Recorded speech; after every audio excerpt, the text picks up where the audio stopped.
Hello' everyone, যোৱাকালি মই কঁঠালৰ পিঠা বনালোঁ। আহকচোন চাওঁ মই পিঠাখিনি কেনেকৈ বনালোঁ। এয়া চাউলৰ গুড়ি। প্ৰথমতে মই এইখিনি কেৰাহীত অলপমান ভাজি ল'ম। বেছি টাইম নহয়, অলপ টাইমে ভাজি ল'ম গৰম হোৱাকৈ। তাৰপিছত কঁঠালৰ ৰসৰ লগত এইখিনি মই মুঠি ল'ম। ইয়াতে অলপমান নিমখ তাৰপিছত চেনি দি মই এইখিনি মুঠি ল'ম। মুঠা হৈ গ'ল।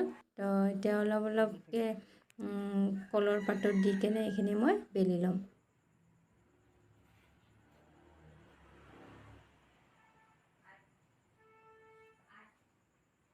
চাব পাৰে এখন এখনকৈ বেলি লৈছোঁ। তো এনেকৈ মই এখন এখনকৈ বেলি লৈছোঁ। এয়া গোটেইকেইখন বেলা হৈ গ'ল।